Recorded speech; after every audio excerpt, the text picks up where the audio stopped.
News Center Maine presents Agree to Disagree with Phil Harriman and Ethan Strimling, an ongoing podcast on Maine politics. Phil, a Republican, and Ethan, a Democrat, are two of Maine's most well-known and respected political analysts.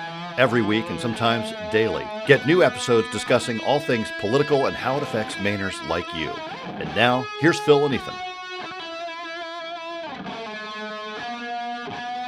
Welcome to episode 9 of the Agree to Disagree podcast with Phil and Ethan, a weekly podcast on News Center Maine, now through Election Day. This week, we're going to be debating all kinds of different issues, as we always do, because Labor Day is here. Labor Day is the beginning of political season. Phil, how you feeling? I'm excited. I think, the conventions are behind us, so all the political rhetoric is back in the closet, so to speak, and the candidates are now going to march forward in earnest between now and Election Day. Should be very interesting to see how the more campaigns, appearances that people are making, how the public reacts. Yeah, I mean, you and I have been through a lot of campaigns, obviously, and you know as well as I do. Once late, you sort of plan a lot, and then Labor Day things start to roll out, whether it's endorsements or more events, because it's sleepy in the summer. Now, COVID has made it very different, so it will be interesting to see what kind of things they can do. But even Biden and Trump are starting to ramp up some of their outdoor events and spend a little more time. But, candidates on the ground in Maine, this is when they really have to get out there and start talking to voters, because this is when, of course, voters actually start paying attention. Yeah, and I think that's the difference. Is up until this point, the political messages has been thrust upon the voters. In the weeks ahead, voters are going to lean in and ask themselves, well, what are these candidates running for and about, and what are their priorities? And you can feel the energy and the momentum grow every day right up till Election Day. You can start to feel some of the attacks get a little stronger too, right? I don't know how they could be much stronger than they already are. Good point, buddy. So you got anything for us to discuss this week? I do, buddy. I do. Look, we got the two conventions where the presidential campaigns are going to go from here. We got Governor Mills did an executive order on voting. We got debate on a viewer question. This is our first time ever doing that. We got a question on Twitter from somebody. Thought it was an interesting question, and so we've thrown that up for debate. Bill Cohen endorsing Joe Biden, Mills versus the Maine Principals Association, Pelosi saying Joe Biden shouldn't even debate Trump, private business owner won't change the name of his business, even though people in that community have said the name of his business is derogatory. We got a lot of stuff going on today for our conversation. But wait, there's more. Plus, we play a little Love It, Hate It, or Wake Me Up When It's Over.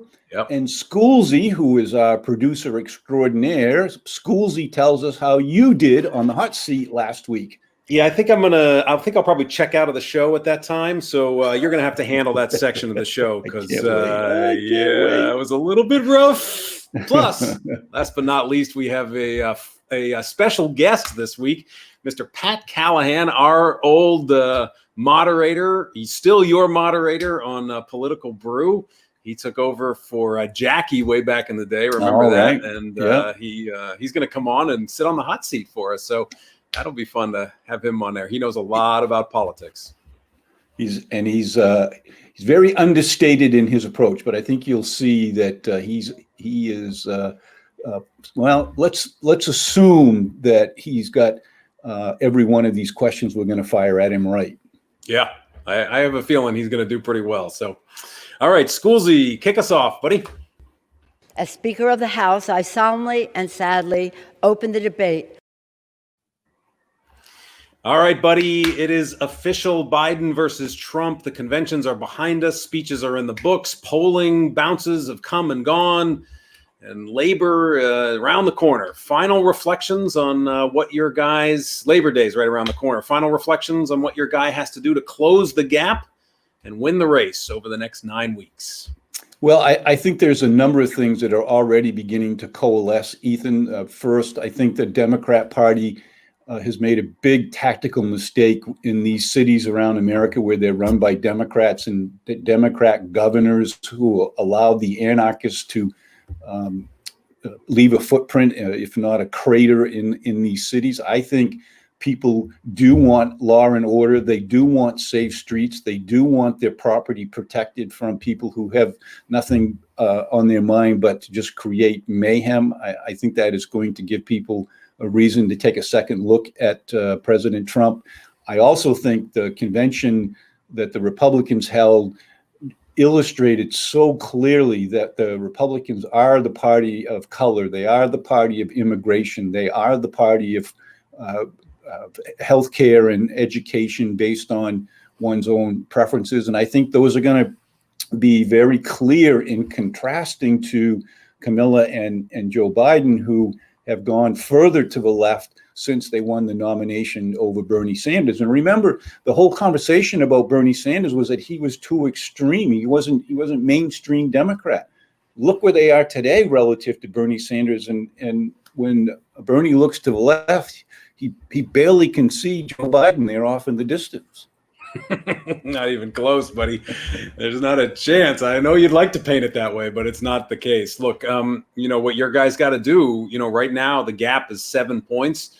Give them some credit. Close the gap, which was higher at the beginning of the two conventions. Biden got a bump at the beginning of the conventions, got it after his convention up to 9.5 points.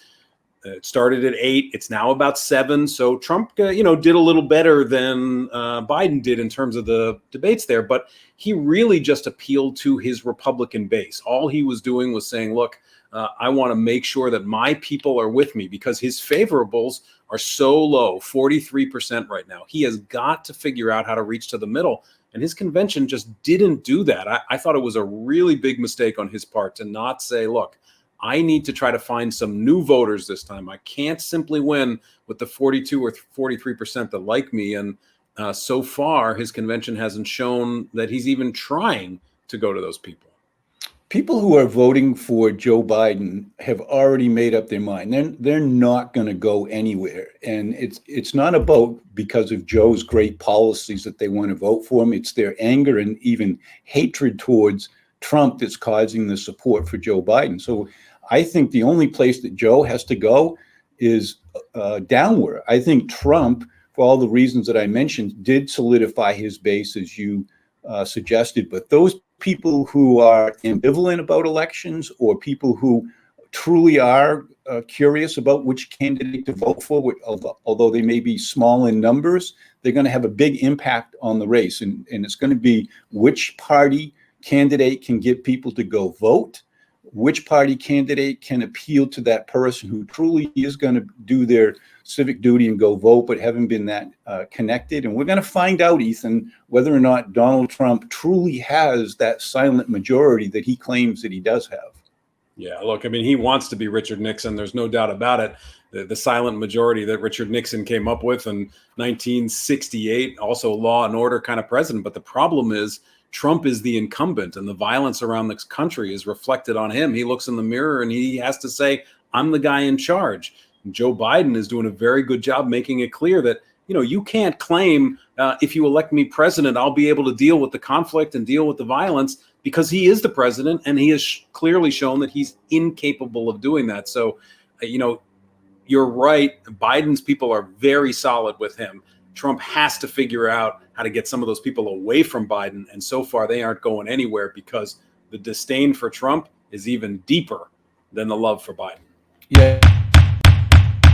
Quickly, the president can't go in and deal with these protests unless the states and the city mayors ask him to. Yeah, okay. They don't want him. Governor Mills signed a series. Are you ready for the next one, or are you going to pontificate? I'm in, man. I'm in. I'm ready. All right. Ballot access. Governor Mills signed a series of executive orders to give more time for clerks to count ballots, to provide more time for people to register to vote, and codifies that 50 people per polling place is the limit. Ethan, did she go too far, not far enough, or just right? Not far enough. She did do some good things. These were important. Yeah. Look, we need to make sure there are a couple other pieces that really should be in place. Number one is postage. We've got to make sure that anybody who wants to vote is able to, and they shouldn't have to put 2 stamps on a ballot. There's going to be a lot of ballots, certainly in the city of Portland. We'll talk about those some week, that we have a lot of initiatives going on. So providing enough postage for people, that's a key piece, or at least making sure that the post office will deliver every piece of mail and we can pay for those that didn't have enough postage later. And the other one is making sure that there are ballot boxes that people can just drop their ballots off so they don't have to go inside of a city hall, making it as safe as possible. This is really the question that you and I, this is the issue that you brought up earlier, like who's going to vote, how many people are going to vote. And I think we both agree as many people as possible should vote, whether you're a Democrat or Republican, whether you're unenrolled, whether you're green, whether you're libertarian, I don't care. We want to try to make our ballots, our voting process as accessible as possible. So Governor Mills, it was a decent step, but it simply didn't go far enough. We need to make sure postage is paid on our absentee ballots, and we need to make sure that people can drop those absentee ballots off right near City Hall. So I would give you that she created some more relaxed deadlines, if you will, for the election process. But I think she's gone just far enough. If it's okay for us to go to a big box store or the local grocery store or be properly distanced in a restaurant now, why all of a sudden that we can't expect and extend those same duties to the voter who goes to a polling place? I voted in the town of Yarmouth in the primary elections in June. There was no problems keeping distance, having clean pens to mark the ballot. Everybody was complying. I don't see why we're making this environment where if you don't vote by mail, somehow you're putting yourself in harm's way. I just don't see it.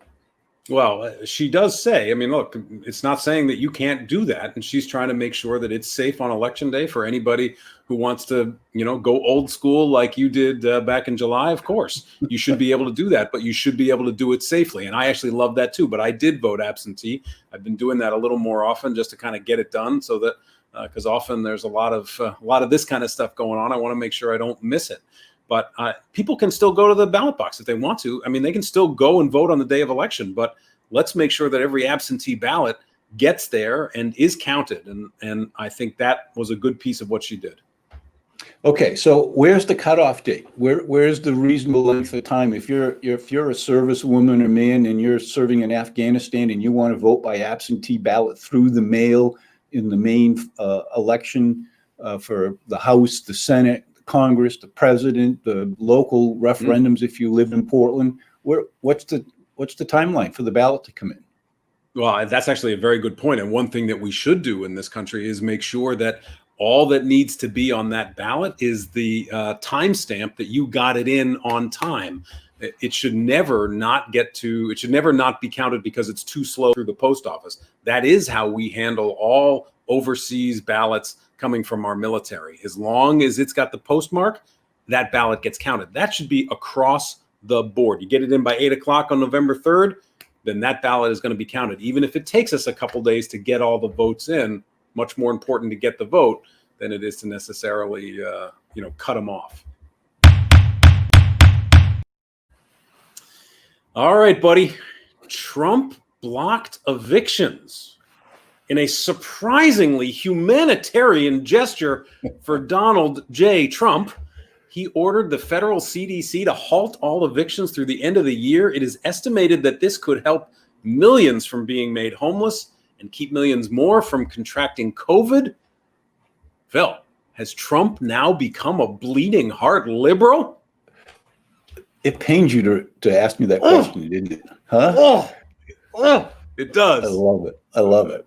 So here's my take on it. He did this through executive order because he and the Congress can't seem to come together on legislation that passes through the House and Senate and that he signs into law. So by executive action, he's taken this step, which I think has done two things. One, as the unemployment benefits go from 600 to 300, or perhaps they even come to an end, people are going to need to find a way to make ends meet, and at least knowing that they're not going to be evicted from their rental unit is giving them the peace of mind and hopefully the time to regroup and re-energize and get back out into the workforce in a way in which you can pay your bills and stay in your own home. Yeah, I have to. I'm going to give credit where credit is due. This was a very good move, somewhat unexpected for sure, and no question. It's happening because the failure of Congress to come up with a compromise. Now, I will say that failure included the White House. The White House and the Democrats were the ones that were really negotiating. The Senate Majority Leader Mitch McConnell sort of refused to even participate. So the White House owns some responsibility. It would have been better to do this in a bipartisan way, which everybody could step up to the plate. But kudos to that piece. Same with the $300 unemployment. But again, in both instances, it's simply not enough to meet the situation at hand, to meet the crisis at hand. This eviction moratorium, while much needed and a good thing, is only pushing off the cliff that all of these renters are going to hit. It's basically saying that come 4 months from now, you're going to be evicted and kicked out on the street because you will accrue all this debt because we haven't provided any assistance to help the unemployed. That is an untenable situation. So, and while the $300 in additional unemployment is certainly better than nothing, it's not the $600 that people really need, the average wage in this country, to keep them in their homes. And remember, to keep landlords to be able to keep their buildings up and pay their mortgages and pay their utility bills. So they have got to add into the financial assistance in order to make this really work. Well, I can't let this opportunity pass to point out that the reason these people are in that predicament is because our very own all-caring, all-knowing, all-feeling government has decided that you and I and the people who watch Agree to Disagree are saying to themselves, you have engineered this economic hardship that I'm experiencing. So on one hand, you're telling me I can't go and work because we have a virus. And I would say early on, that was the right call. But now the statistics are clearly showing that the people who are affected by this virus in a way that jeopardizes their life are relatively small, elderly, dual diagnosed medical conditions, et cetera, yet we're applying across the board to everyone this rigid standard that's putting them in hard economic hardships. We got to bring this to an end. What's the rigid standard? Businesses are opening. Businesses are open in Maine. The problem is, the disease is still there. The infection is still there. And people have a lot of trepidation about going out, as they should, and are being very careful and staying 6 feet apart. And, some businesses can't operate inside or only the certain number. But that to me is not too rigid. But that's the exact reason why you need to provide the financial assistance. The economy hasn't come back. Businesses can't just all of a sudden start having the same level of activity that they had pre-COVID, not because of the government, but because people don't want to get out there and be infected. Agree. Okay. Do we need amateur deputies during protests? This question actually came from a listener to our podcast who posted on Twitter. It's obviously in response to the shooting of 2 protesters in Wisconsin. The question comes from the Twitter handle @YourMaineGuy1. And this is what he posed. Do armed citizens have a legitimate role in public safety efforts during protests or other large gatherings? Thanks for the question. And Strim, you take the first stab. No pun intended. Not in my world. I don't think this stuff is helping at all. I think that, putting more guns on the street, more people opposing each other is just making the situation a lot worse. As we saw in Wisconsin, obviously 2 people dead over these kind of clashes. Of course, there's another one in Portland, Oregon. That was a very different circumstance. That was really 2 different sides of protesters antagonizing each other. But these armed militias on the street, this is, they're far right-wing organizations. Usually they're not just going there in order to, they're not like the Guardian Angels in New York City, which used to ride the subways when I was going to school as a kid. Those folks were totally unarmed. They were there. They were just trying to help out, make sure that nothing happened. If something was going on, there was high crime in the city, it was good. But armed citizens on the street carrying rifles, this is just not the way to go. Not the way to go. Yeah, I have to agree with you on this basis because the amateurs, and that's why the question was posed that way, you don't know if you're law enforcement or someone who's trying to protect your property, you don't know whether this person is there to do visual anti-justice or to be defensive or actually to use this opportunity to create mayhem. I think this is a time when there's a difference between protesting and rioting. And when you're protesting, there's no reason for people to be standing guard, so to speak. But when you're rioting, it takes on a whole different emotional reaction, and people with weapons in their hands are in a place where they could get harmed or harm someone else. Yeah, and a whole side note to this that maybe some other week we'll debate is, how this kid was handled. Just 17-year-old, obviously a misguided youth, and terrible thing that happened out there. Obviously, the law is now going to take this into its own hands and going to try to deal with this. But when you see, here was this kid, white kid with a gun strapped across his chest, hands up, walking towards the police.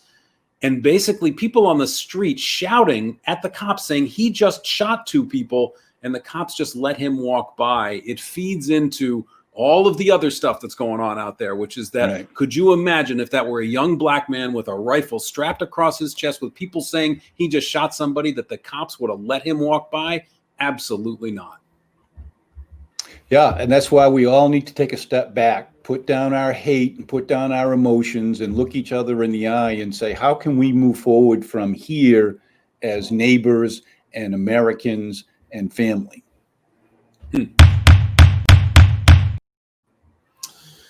All right, my friend.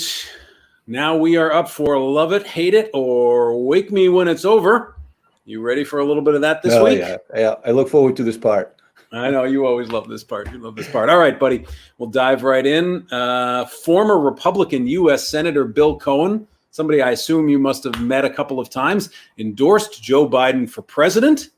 Phil, you loving this? You hating it? You loved it when President Bush endorsed Collins last week. So how you feeling about this one? Oh, come on. Does Bill Cohen know that you're yawning about him? Come on, Bill. We loved you when you were here 20 years ago. I think he's now a Florida resident. He and Joe Biden are, in the club from their days in the U.S. Senate. I don't think this affects one voter in Maine who says, oh, wait a minute. Bill Cohen has decided to vote for Biden. So am I. I don't think so. What it does do, of course, is give the national media another brick in the wall of why Biden should be elected. You have someone like moderate Bill Cohen, former Secretary of Defense under the Clinton administration, siding with Joe. Yeah, he'll make hay out of that. You ready? Yep. Speaker Pelosi has said that Joe Biden should not debate Trump because, and I quote, it would be an exercise in skullduggery. Mr. Mayor, you loving this, hating this, or want me to wake you up when it's over? In the words of Phil Harriman,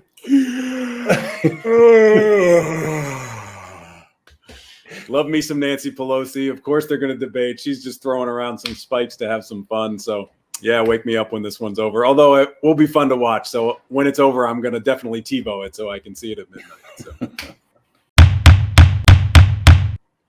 All right. Phil, the owner of Squaw Mountain Ski Resort, is refusing to change the name despite the word being a derogatory term for Native American women. He says it is his right to name it what he wants to name it. Phil, you loving this? You hating it? Or wake me up when it's over? Well, he's right. He does have the right to keep the name of the resort, but I hate it because he's just creating another divisive conversation. This is a resort that's trying to get back up on its feet and move on into the future. This may be you're right, but I hate it because you're basically sending a message to the public. Don't come here because we're insensitive to Native Americans. Yeah. Okay, Maine principals have said school sports are okay for the fall, but Governor Mills has stepped in and said, whoa, slow down. Strim, you loving this, hating it, or wake me up when it's over? Look, the communication has just been terrible here. The frustrating piece of this is that the Maine Principals Association never should have been told you're going to have the final decision without the state reviewing it. State should have been clear that that's what was going to happen. I don't really know all of that stuff, but in the end, wake me up when it's over. I want school sports to happen if they can happen. I think this has been a terrible thing for the kids. So let me say this. I'm hating the way that this is going down. Whoever is to blame, but get it done quickly and then wake me up. All right, Phil, the Trump administration has now suspended in-person briefings of Congress on election interference, saying instead that they will only submit updates in writing to those, quote, entitled to the information. Senator Angus King not very pleased about this. Phil, what about you? You loving it? You hating it? Or wake me up when it's over? Yeah, I'm actually loving this. I think it's time. The facts have shown that the Trump administration did not get involved in election engineering as much as they wanted to paste that on to him. I think he's basically said, look, you've had a chance to investigate this, impeach me, et cetera, et cetera. From this point forward, if you have specific questions, put them in writing, and we'll get back in writing to the people who have the jurisdiction over these public policy matters. I'm loving it.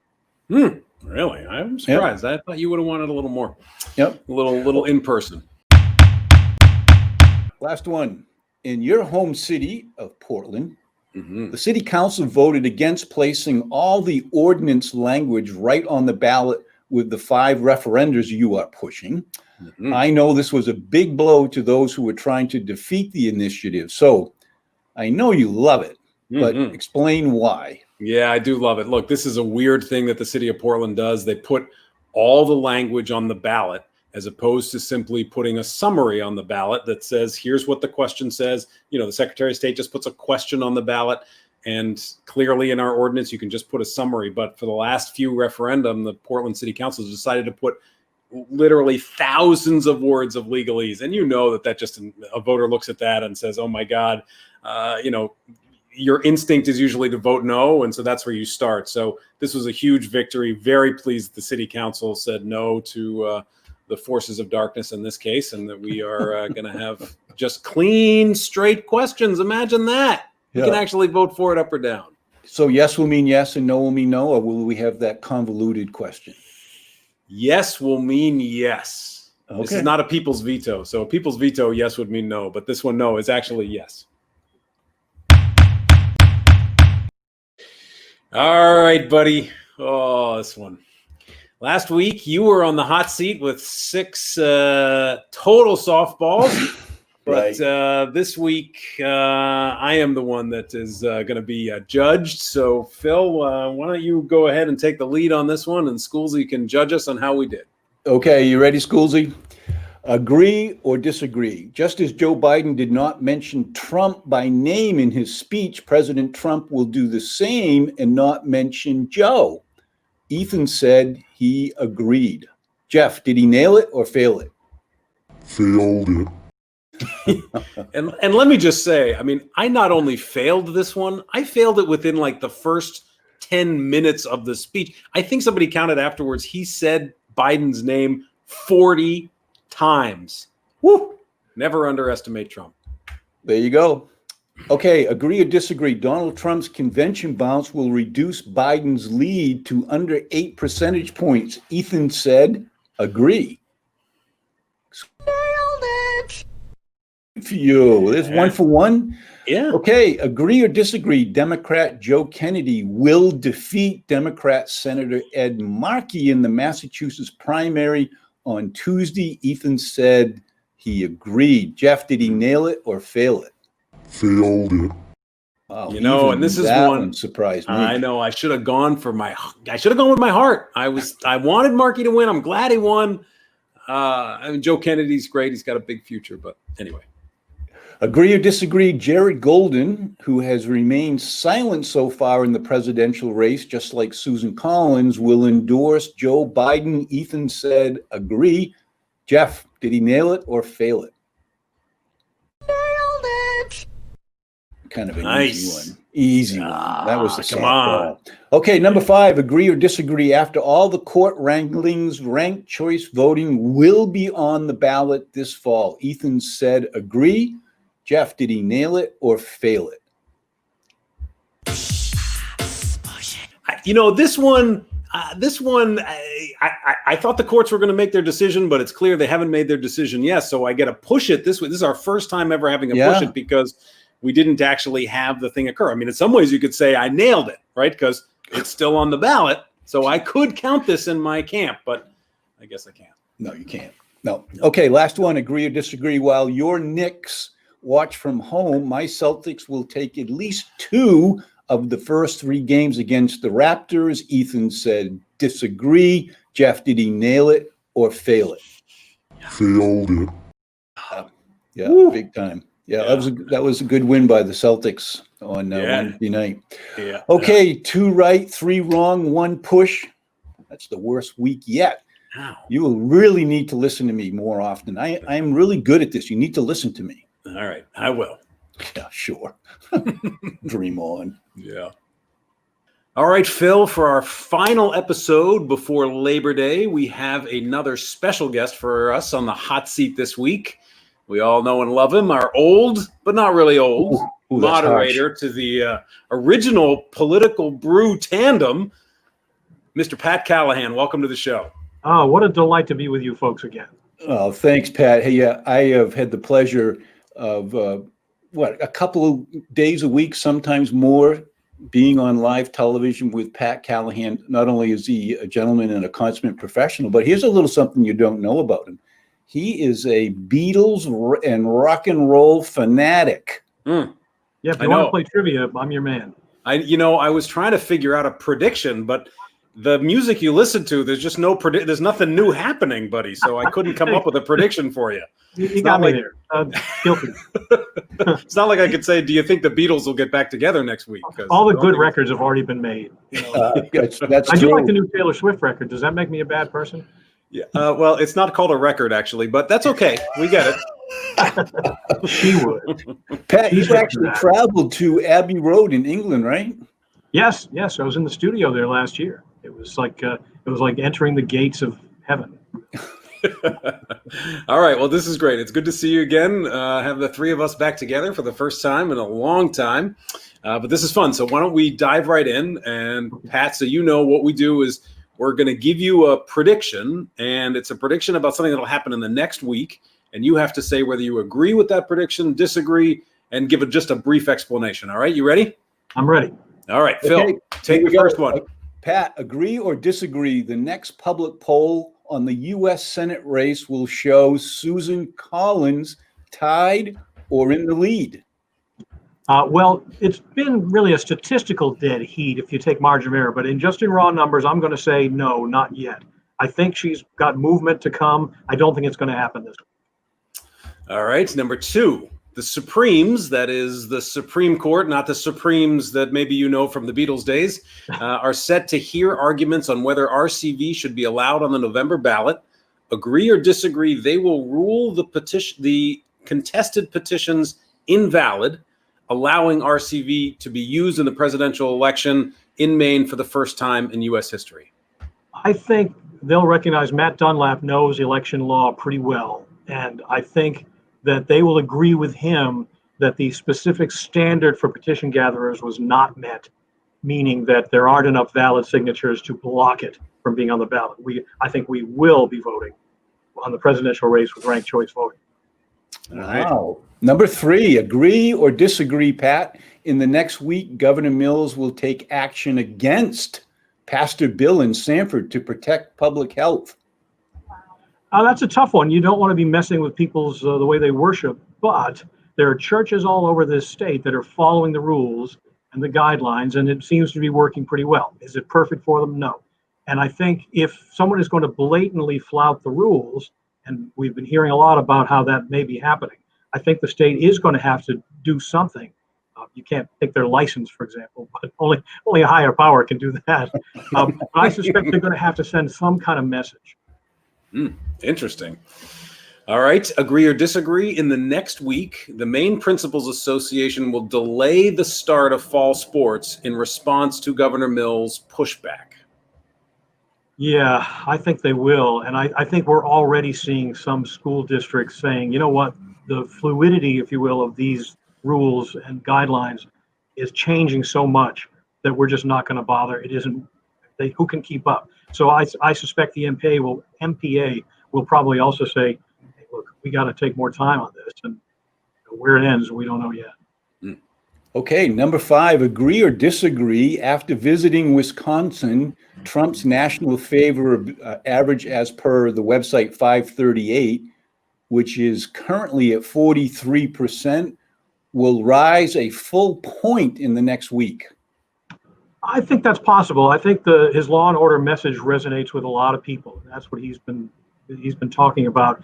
I think where it may change back in the long run is Joe Biden, when he goes there, is more likely to be embraced by the community and the family, and that kind of empathy might help him out. But I think I could see Trump getting a boost. Yeah. So you're saying agree on the 1 point bump in the I next agree. week. All right. All right. Last but not least, agree or disagree, in the next week, Bill Belichick will name Cam Newton as his game 1 starting quarterback. Well, he's got, 2 weeks till the season starts, so he may wait till the last minute, but I think that's his choice. That you have nothing to lose by making that choice and say, sure, we're going to start the season with this guy. You could do a lot worse. So I agree, he will. All right, good enough. Yeah, I think he's got about 10 days or something like that. So hopefully next week he'll make an announcement between Cam or Stidham or which one he's going to go with. So got to be Cam. All right. Good job. All right. We plugged right through those. Very professional. Have you done this before, Pat?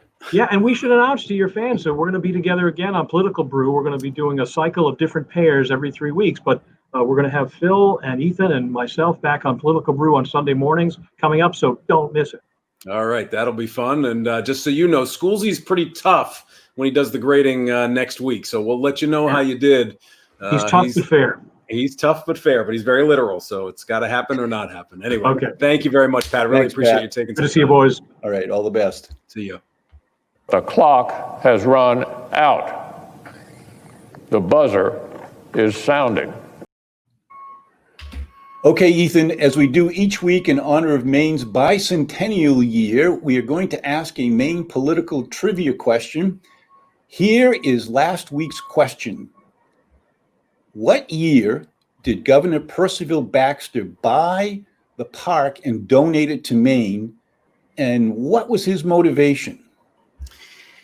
You know, this was an interesting question. You came up with this one, you put it in there. I had to do a little research because I really didn't know. It's actually more recent than I realized. The year was 31 to 1962. He bought over 78 parcels of land, or he bought a bunch of land and he gave over 28 parcels of land, ultimately 200,000 acres that we now call Baxter State Park.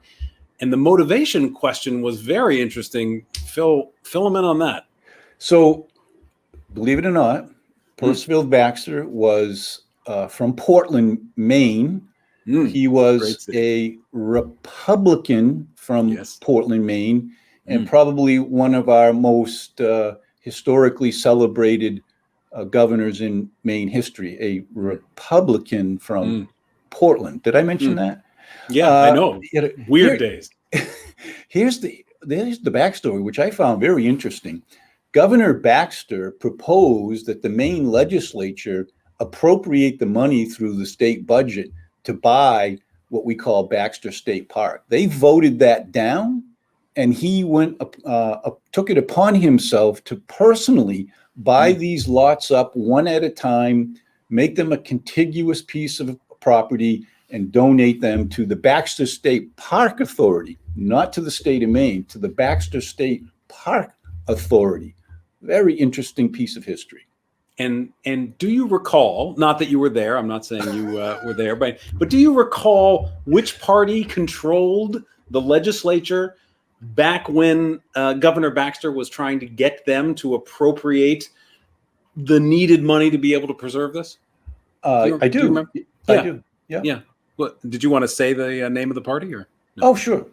Yeah, the Republicans ruled the state of Maine for probably the first, 6 centuries. As we know from a couple weeks ago, you pretty much did rule from about 1850 to 1950. It was almost exclusively Republican rule. And yeah, Republicans back then, unwilling to spend money on something good for the people of Maine. How often have we seen that from Republicans? You can't help yourself, can you? I can't help myself. All right, buddy, here's this week's trivia question, another one that you came up with. Very interesting to me. What was the coasting law, and why did it lead to the separation of Maine from Massachusetts? I got no idea on this one, buddy. I am going to have to do some research. I found this very, very interesting, and I think the viewers of Agree to Disagree will as well, because it made all the difference in the economic potential of the state of Maine when we became a state. But we will dive into that next week. Now let me ask you, did you learn about this in Yarmouth High School, or? No, I learned critical thinking skills at Yarmouth High School, which I used to go and find interesting topics for you to learn. Oh, all right. This is not something that's taught in Maine high schools, or? Oh, it should be. It used to be, but we've gotten rid of civic lessons. And no, I'll stop. I'll stop. Okay. All right, buddy. Okay, Donald, how did we do? And you are fake news. You are fake news. See you next week, folks. All right, Philip. Great job, buddy. All right. See you soon.